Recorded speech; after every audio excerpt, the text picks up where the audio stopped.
So welcome Lasse in Sweden and Olivia in Iceland. I'm very honored to have you to share a little bit and supporting this whole journey with the book now when it's coming out and happening. So if you could introduce yourselves and maybe say something about where you are in the world and how we know each other, and also about your first peek now, your reflection in having seen a part of the book. If we start there. Ladies first, maybe. Okay, thank you. Well, my name is Olivia. I am originally from Peru, located in Iceland at the moment.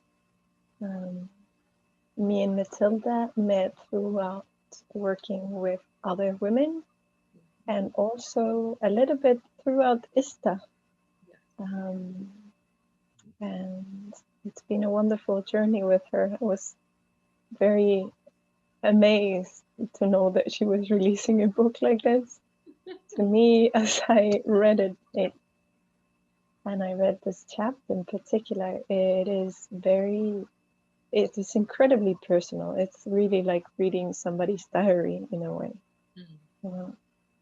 It is very close to Matilda.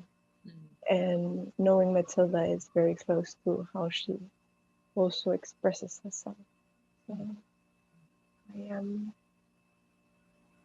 touched to have been invited to be part of the journey. Thank you. Thank you very much, and we will share some more. So thank you for that first, like reflection. Thank you, Lasse, please. Thank you. Yeah, my name is Lasse Jämtheden. I am a Swedish person living in Sweden.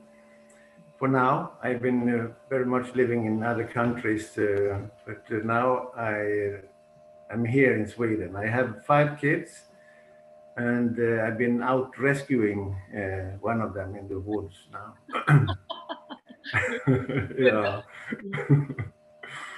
Yeah, so I am also very honored to be invited to such a personal sharing, and also to be invited to share about my viewpoint about it, like if wanting to have feedback, and that is so personal somehow, and it is getting to know each other even more. I know you, Matilda, because you are my coach. You are coaching me in the men's group that I am in together with your husband. And it is a fantastic journey of being in that world as well. And you are doing such a fantastic job in coaching. So it feels really privilege to having you in my world, and supporting you is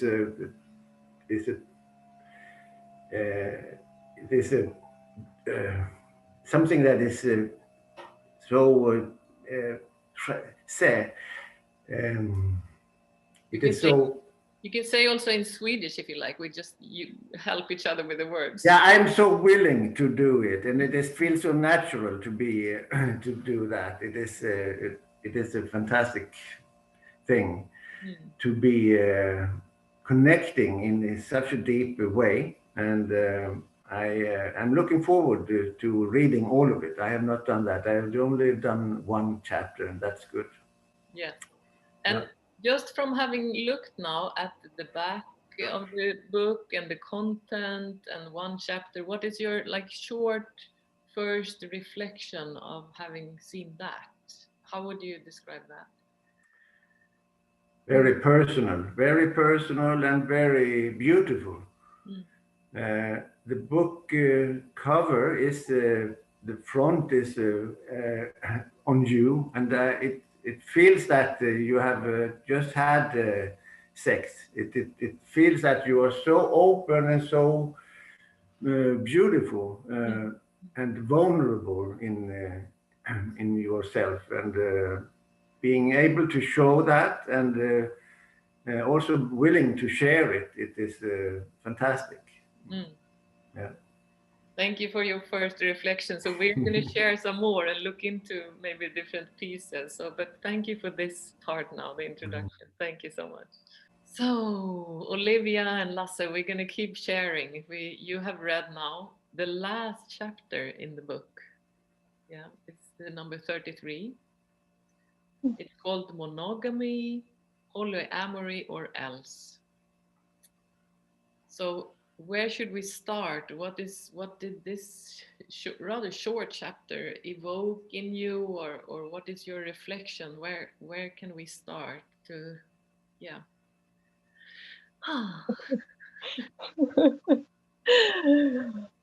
Wow. It is a rather simple yet very complex topic.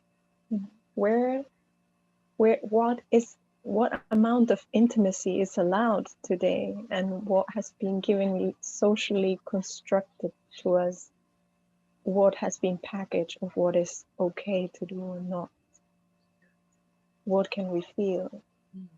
What can we sense? What is good to feel and what's not good to feel? You know, we already have all of those patterns that have been placed by societal conformities in our minds. And then there is the other sphere of polyamory and freedom and expressing oneself on that level. Where does one find themselves in this whole gamma of the spectrum that is out there? Personally, I don't feel that there's either a right formula or a bad formula for anyone. I believe that, as it is with life, one needs to find the spectrum in which they find themselves on, and most comfortable respecting their partner.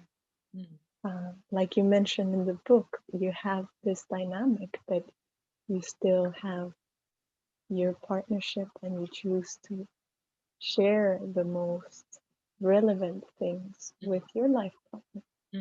However, you have this flow of energy with others, right? So there's this element of intimacy that I really connected to. It's similar. It's not the same, but it's similar to my views on how I would wish to have my own journey if I had a life. Beautiful. So there is this element of the intimacy part. Excuse me.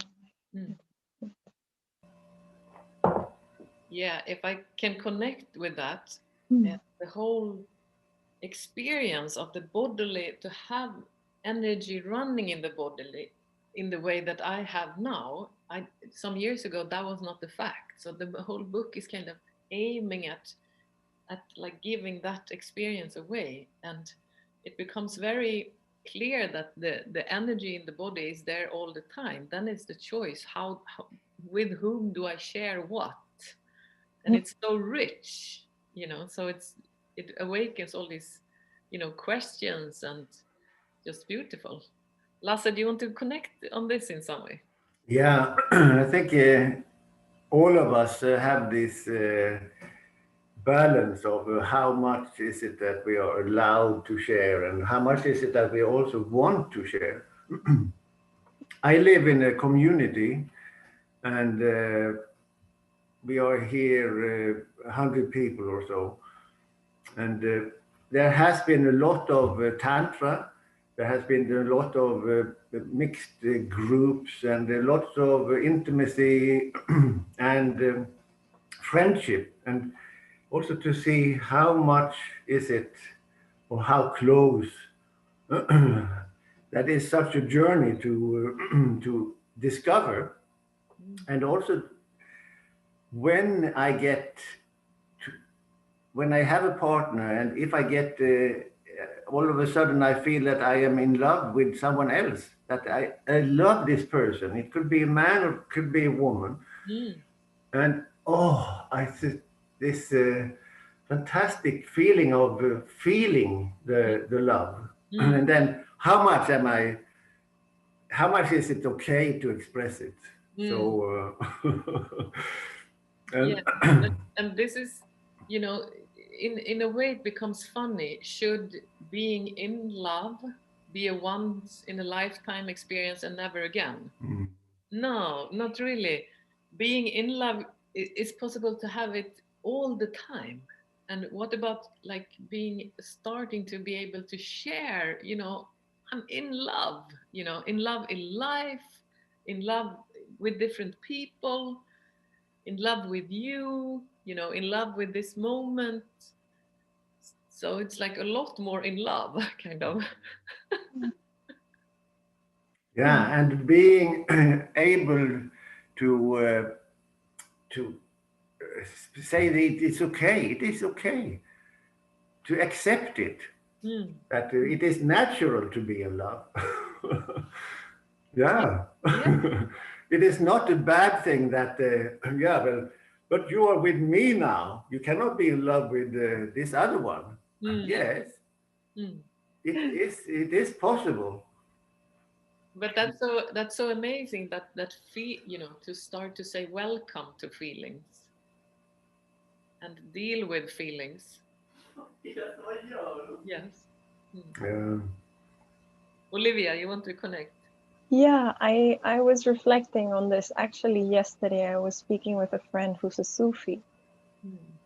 and for them, of course, presence is love, equals to love. Mm. So whenever I'm in full presence, I am in that state of love, Mm. that state of unity. Mm. And that is not exclusive to one person or one thing. Mm. Yeah. And how we feel that in the body, of course, it's a state of presence, but we feel that in the body. And the Sufis have this very interesting thing, because whenever you read their poetry, is a lover yearning for another lover. Mm. Mm. And this lover comes in the shape of God, or comes in the shape of a flower, or comes in the shape of a friend, you know? And it, it yeah, it even sometimes goes into erotic connotations. So why is it that we've chosen to restrict, okay, maybe going all off to being like the Greeks is not of my choice or of my preference, but maybe somebody else's truth. Mm. Maybe it can be that we can feel those things, but that throughout life we go through a process of learning and discerning what energy can be expressed just by an eye gaze that can be stronger even sometimes than a hug. Mm. So it's learning what is that right presence, what does that right presence want to express for it to be the truest shape of Mm. love. Oh, it's so beautiful to listen to you, Olivia. Very beautiful. I I also, you know, the whole presence. The book is a lot about presence. It's like bringing sexuality into meditation, really, and that the whole day can be in presence and can be in bliss, and that has been a journey for my body. And the book is kind of describing what has happened, because I had no idea you can, you know, be this shining, you know, through the day. And it's so amazing to just invite a little bit more pleasure, you know, to allow myself to be in pleasure with myself or with someone else. It really doesn't matter, but this amazing body, which is just like a pleasure Oh. vessel. Yeah, yeah. And it's to be used and enjoyed, and is an access point to transformation and development. That's so much fun, you know. Mm. It's a really fantastic journey to explore that, to do the exploration of it, really. And I thought that it would be okay for me to be polyamorous, and because I was feeling drawn to different and many women, and it was so so difficult to feel the border, like what, where are my boundaries? Do I have any boundaries, or where are they? So what are they? So I have been exploring that a lot, and also in being monogam. Where are my borders then? There are also borders there, and to really finding myself and what is my preference, what are my boundaries, because becoming totally safe, creating the safe place is not up to others. It is up to me to create that for myself. And not like you did not do that and you must do that. So keeping my integrity of my inner sensitive parts, and making sure that I feel safe, and making sure that I am in a safe place and in a safe relation is my thing to make sure. And I have noticed now. Now I have got it. I think so. And can you tell us what is it that you have gotten? Can you share, the super insight there? Yeah, for me personally, I enjoy being polyamorous, but it is not where I can find like the real,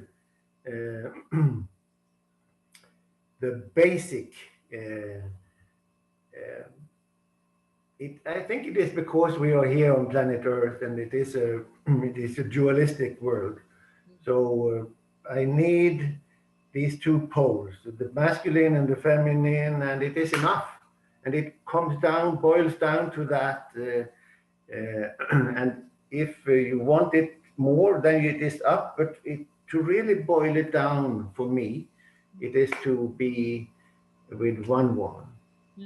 And I have been that, and then I have personal boundaries of where I cannot let my woman do whatever she wants on me or with me, just because we are a couple. So I have also explored that. What is it that I did not have any special boundaries before. It was so broken down. It was like totally stamped down in my childhood. And then I have come to the point of where I have noticed I have boundaries. I have boundaries.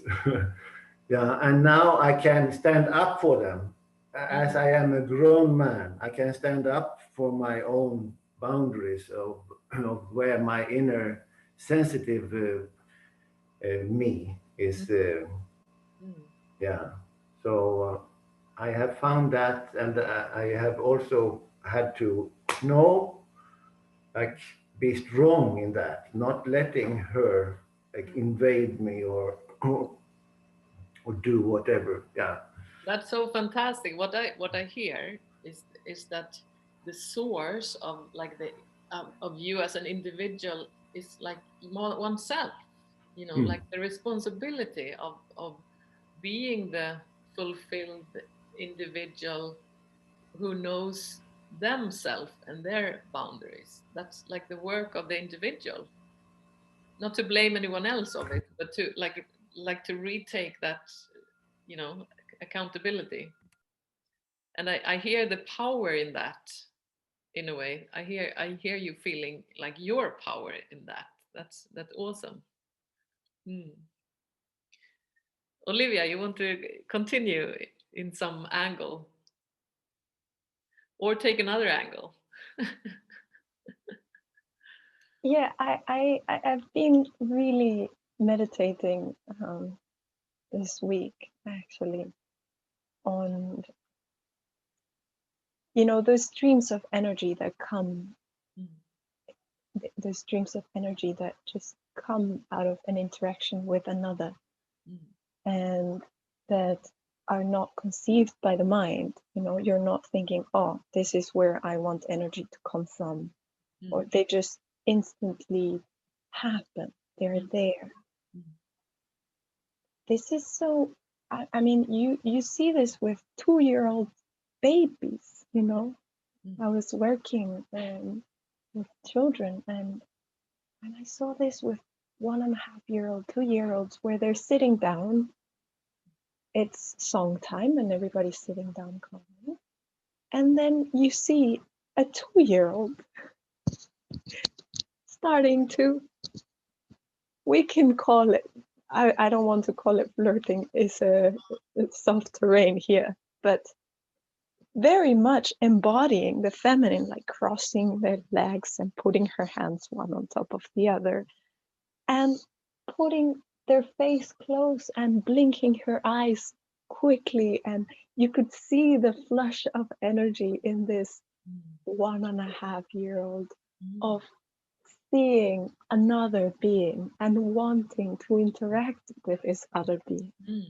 You know, so this is so primal and essential to us as human beings. And it's so innocent too. I feel and believe that because innocence has been taken away from this, yeah, with pornography, with a lot of things, it's been so much of sexuality has, the innocence around sexuality has been taken away. So that makes a very strong gap for jealousy to come in very quickly, even though something can be so playful and innocent. And then we cut and restrict all this energy, and we cut, it's like cutting limbs as we grow older. Those are things you are not able to feel anymore, you're not allowed to experience anymore.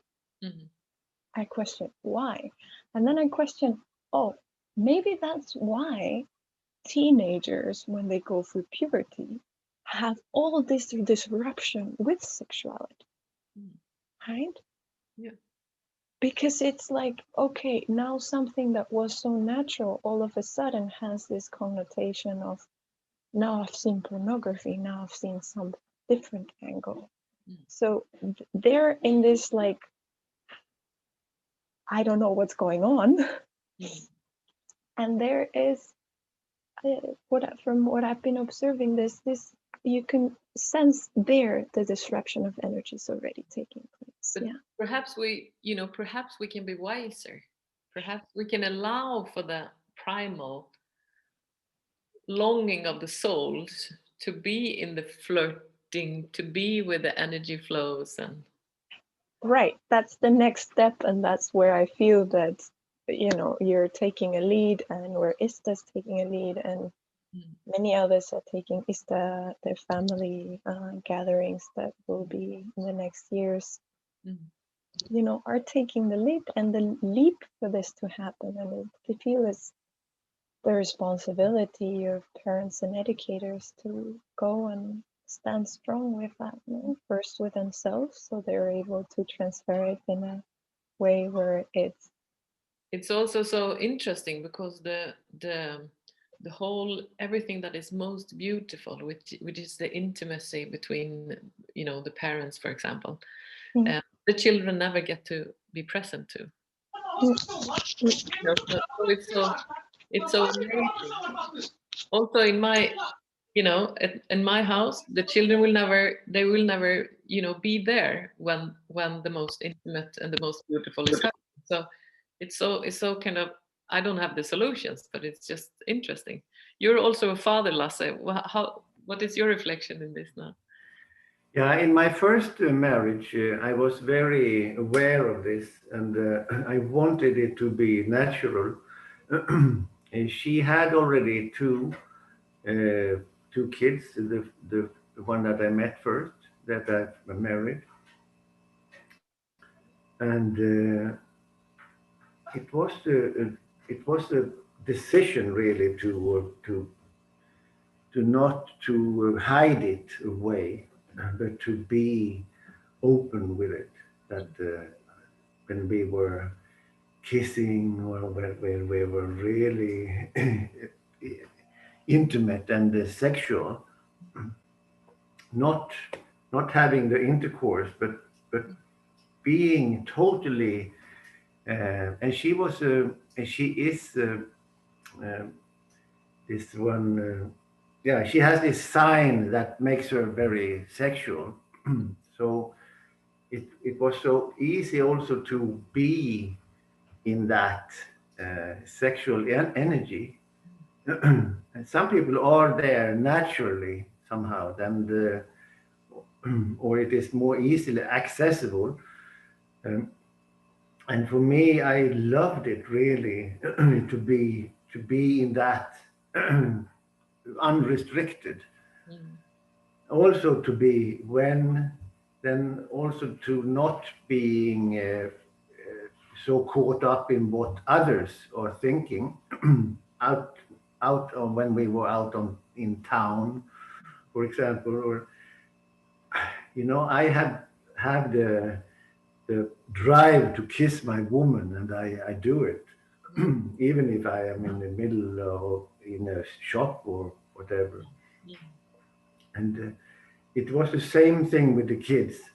So they were brought up with this. It was so natural that the parents who love each other, they kiss and they hug and they show that they are in love. So it is that showing. It is not only in the bedroom we can show it. So it is so strange how it has become. It is like so much shame and blame. Yeah. So go for the natural. Yeah. What happens if we kind of just open the jar, or you know, like allow for intimacy also, you know, allowing just the feeling and sensing of being intimate. We haven't trained that a lot, have we? You know, just to look someone for a longer time in the eyes, or feel touch, and just like be sensual together. We're not very trained in that. Yeah, I want to pick on that actually. We're definitely not trained on that. We're not even trained on emotional intelligence as we grow. We're not taught about boundaries. We're not taught about consent at school. We're not taught about any of that. So we have a lot to do. We have a lot to do. It's a lot of work ahead. Yes. Yeah. And thank you for being a pioneer and coming out of this closet, Matilda, in this sense. Yeah. It's funny in a way, because to me it really feels like coming out of the closet, but it's about the most beautiful, you know, it's like it's like the inner essence, the inner experience. My aim is to like show that, and it's funny how that can be scary. You know, it's only beauty, it's like the most beautiful thing, but at the same time I'm that scared about how it will be received, and you know, everything. It's such a funny double experience. Mm. Mm. Yeah, but you are also there. You are also most vulnerable. Mm. So it is so important of what people are giving, what kind of feedback you get. So if you get good feedback in the beginning, you can Yeah, stand for it more and yeah, and I guess embody. this sharing with you, for example, and these 33 sharings I have had, they really bring in, beautiful support and reflections, and so I'm like creating that from the Mm, start to be exactly. able to kind of stand in the midst of, because in a way it's not to be changed. The book is kind of done, so it's like a painting. I'm not going to change it to more blue or more red, or if someone says no, it should be more orange. It's not, it won't be changed. It's like, it's just something. It's like a gift, and we'll see what happens. Yeah. Mm. Yeah, it is. I think it is such a brilliant way that you have put it up to Mm. get all this good feedback in the beginning. Mm. Yeah. It's also been very delicious, the writing, because over the years I have not known how can I share, that we have this daily routine and what has happened to my body. And now I've found a way to kind of take a piece and mix it a bit with my bodily sensation. So I'm like embodying being in presence of my body sensation while writing, and just mix that in the words. And it's been such a like a meditation to write, very very delicious and beautiful, because I'm in contact with myself, you know Mm. mm. Mm. Yeah, I understand that it must be fantastic for you, the journey for you, and coming out of the closet like that is it is Yeah, fantastic. because I'm describing also a journey that is already lived. Mm. Yeah. It's already Mm. been this way since 2008. Mm. And we have 4 children, and the life is just rich, and so it's like a description of what has been, and not about something imagined. It's more like what is, or have been, or why it has kind of opened up, and so. Mm. And I have noticed that it is a natural thing for women in after they have stopped the the bleeding, Mm. and to be open sexually all the time. And for men, it is to be open sexually all the time is when you are a teenager. Oh. Mm. That then you are really then you want it all the time. Oh. But the older you get, then you get more and more picky. Although, yeah, no, yes and no.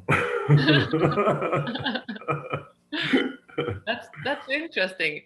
That also kind of blows the top of, because there's also thoughts about that sexuality becomes less when you're older and an older woman, and also like this. But you say the opposite. You sense that it's opening after bleeding stops, for example.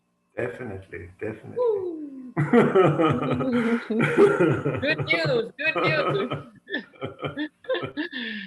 Hmm. Mm. Yeah, it is. Then it is then it is not opening and shutting down, opening, shutting down, but it open. Mm. Whoa, that's great for people to hear about that. That's fantastic. Mm. Yeah, Mm. yeah. Mm. Mm. Mm. It's interesting to see how how it is not really mixed with the ages of both. Mm. So then older women having younger lovers, Mm. that is so very common. Mm. But also like how can you make it work if you have your own partner, older man, older woman. So it is and also in the other way that if they want to do this when they are young, then the man, of course, is very willing to do that. And the woman is maybe, yeah, no, I have to feel right. But then I am in that stage now that I have to feel right. But of course, if there is the really love and feeling that the boundaries are accepted and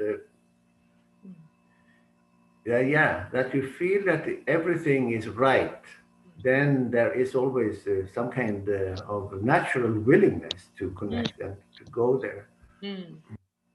Beautiful. Yeah. Beautiful. Olivia.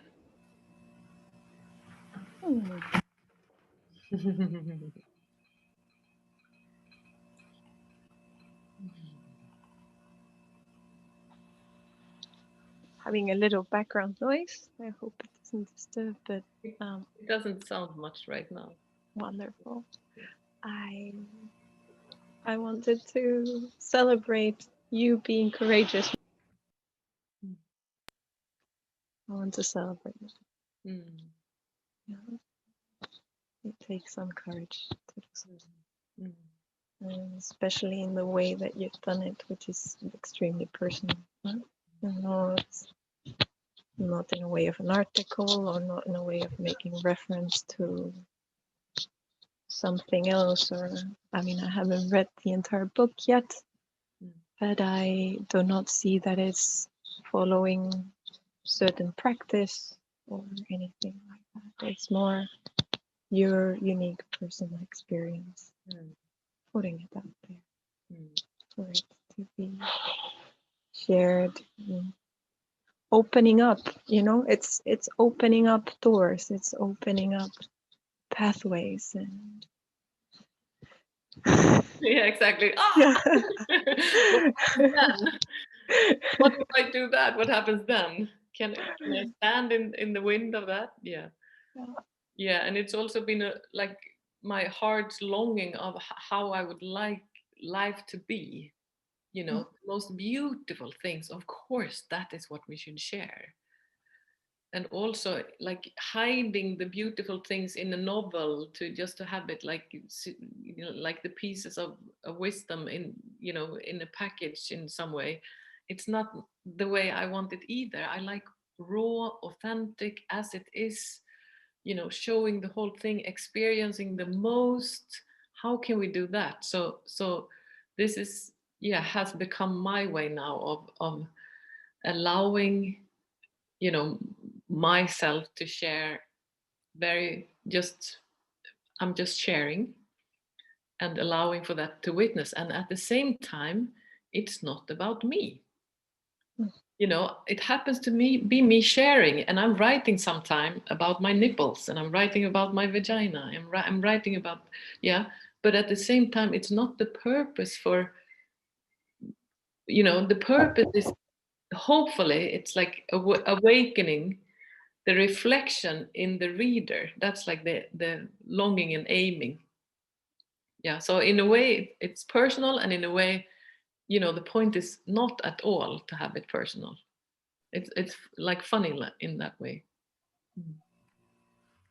I think it is good to for others to read that there is someone else doing it, and it is I guess it is some kind of roadmap also. I have not read the book yet, but I guess it will create some kind of wanting for others.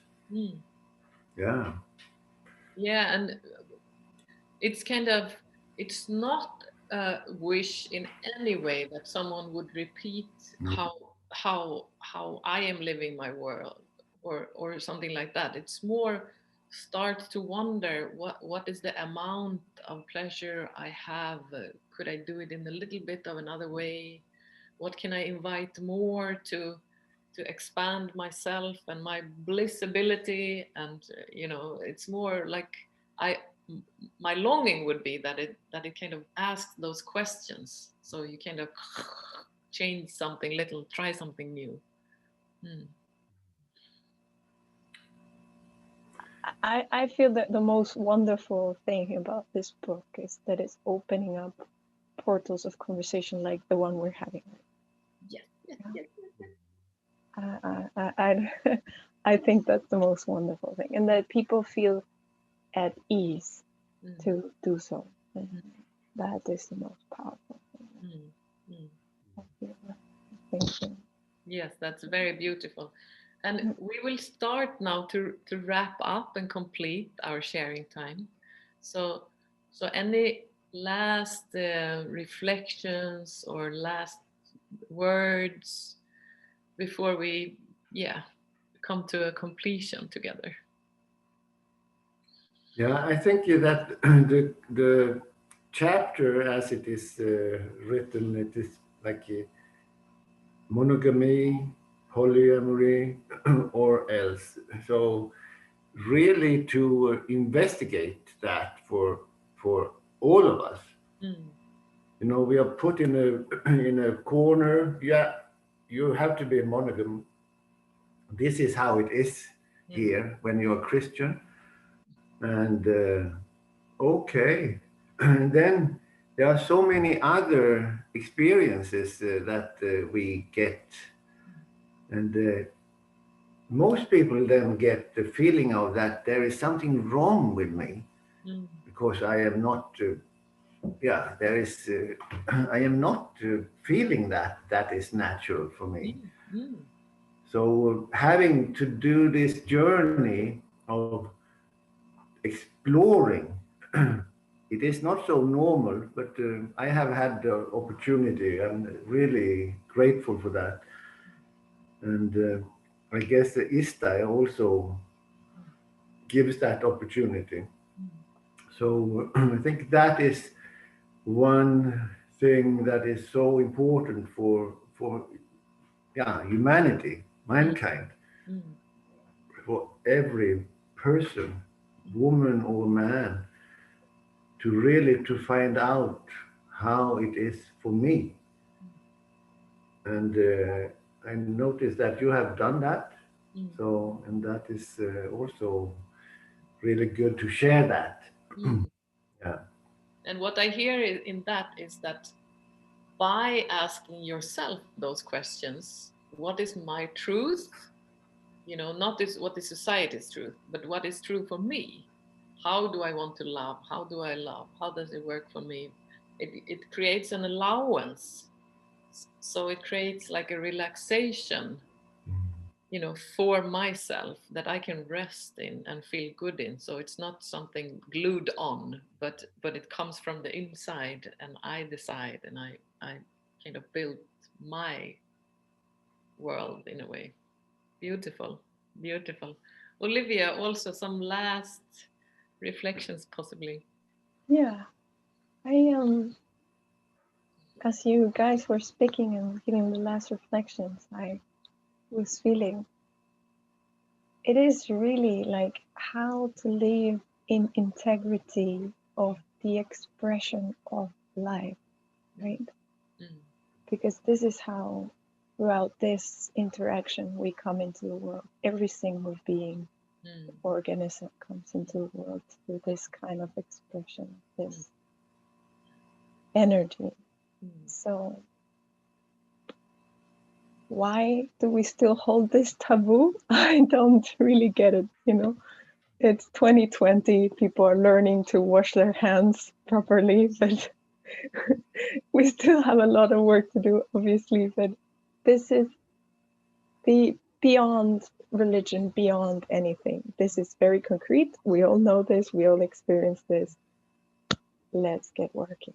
Yes. Let's so it's really about finding how do I want to live as a sexual being with my sexual energy, and talk about it and share about it and decide about it and start to become comfortable with it and love it and have it, yeah, have have it expressed, coming out of the closet. Yeah. Let's have Yeah. it in the daylight. Yes. Mm.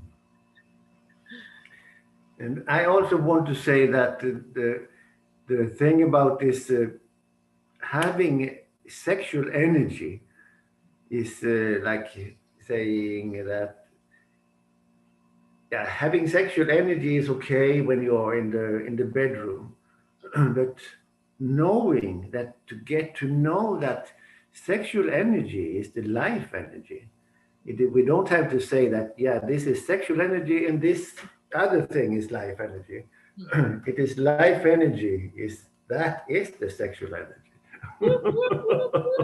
So we're actually like celebrating that the life energy is allowed, and it's Mm. allowed during the whole day, and we can circulate it in the body, and it can be present, and we can have our creativity, dwell from that part and allow it. Beautiful. Beautiful, beautiful last words. Here we're going to complete. So thank you very much, both Olivia and Lasse, for joining souls and hearts, and showing your great, attention for a while, and reading and coming together. So thank you very much, dears, for now.